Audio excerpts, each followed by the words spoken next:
Welcome back to our second hour. You know, it's easier to abolish women. Seriously. It's easier to abolish women or to send illegal immigrants to the moon than it is to improve our nation, at least according to Republicans. At a town hall meeting this past weekend, Republican Congressman Blake Farenthold of Texas told his constituents that Republicans in the House probably have enough votes to impeach President Obama. Really? He was asked a question about Obama by one of his birther constituents, and he responded to the birther question with, "Well, you tie into a question I get a lot. If everybody's so unhappy with what the president's done, why don't you impeach him? And I'll give you a real frank answer about that. If we were to impeach the president tomorrow, you could probably get the votes in the House of Representatives to do it. But it would then go to the Senate and he wouldn't be convicted." End of quote. I mean, Farenthold didn't get into any of the specifics about what the Republicans planned on impeaching President Obama for. That's Darrell Iss's job. You know, well, let's see, Benghazi, IRS, what? Well, what else is there? Right? Well, we'll come up with something. You know, this is this is nuts, right? The idea of these Republicans trying to impeach President Obama with no reason. It's absurd. But Farenthold actually does raise a good question. What else do Republicans probably have enough votes to do? Folks over at Democratic Underground compiled a great tongue-in-cheek list yesterday of other things that House Republicans probably have enough votes to do. DU talks about how Republicans probably have enough votes to rename Washington, D.C. as Reaganville. Hey, live from Reaganville. Every Republican places Reagan on a pedestal. What better way to honor the Gipper than to rename our nation's capital after him? Really, you know? They also probably have enough votes to give full voting rights to fetuses. That might run into a constitutional problem, but they'd try it. And to ensure that every preschool in America is equipped with a gun range. Republicans probably have enough votes to make teaching evolution in our schools illegal. They actually kind of functionally have done that in a few places.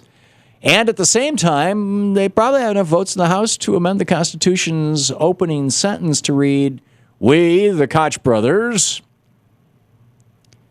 Finally, Republicans probably have enough votes to abolish women from the United States and to send every last illegal immigrant to the moon in a giant rocket ship. Now, there's a serious side of this. DU made that list to make fun of Farenthold and the Republican wackadoodles in the House. But, you know, given the state of the Republican Party right now, given how genuinely insane these people are, the Republicans in the House of Representatives actually probably, you know, I wouldn't put any of this stuff past them. So what don't House Republicans have enough votes to pass? What is it that they do not have enough votes to pass? Well, for starters, House Republicans don't have enough votes within their own caucus to pass their very own plan for tackling America's healthcare woes. They voted 40 times to repeal Obamacare.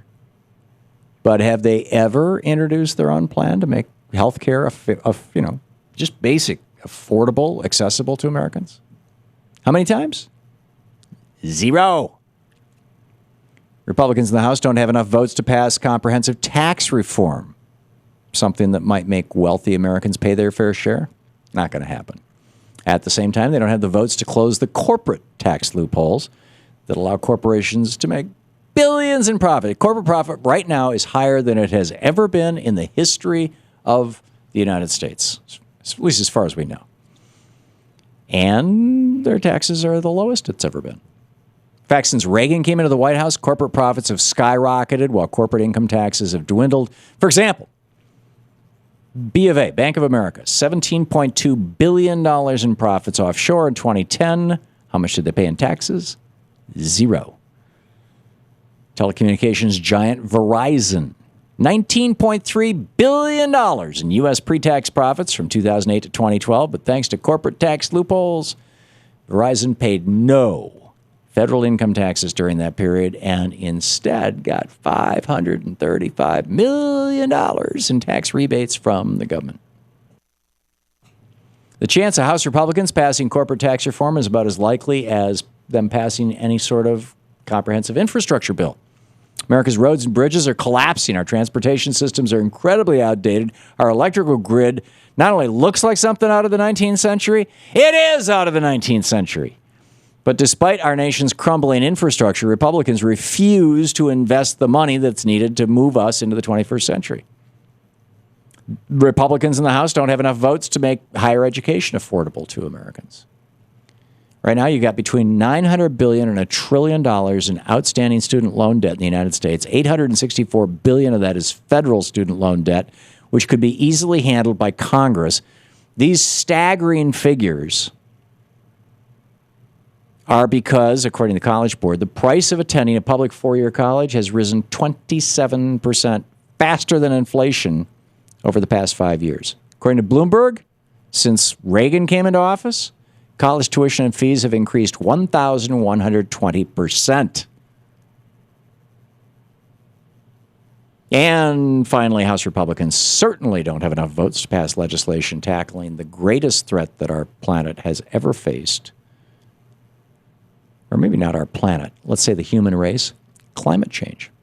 Despite study after study proving that climate change is very real, that it's speeding up, that it's man-made, some Republicans are still saying, oh, no, it's just a hoax, don't you know? The majority of Republicans say they're skeptical at best. There's lots and lots of pressing issues facing America today. Rising education costs, out of whack tax system, crumbling infrastructure. But Republicans in Washington, they're taking a 5-week vacation. And they're, frankly, more likely to pass a bill saying the Democrats are the spawn of Satan than they are to tackle the issues that really matter to Americans.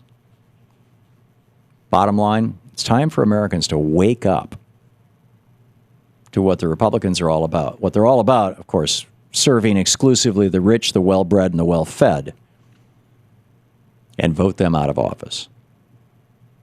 Chance is coming up.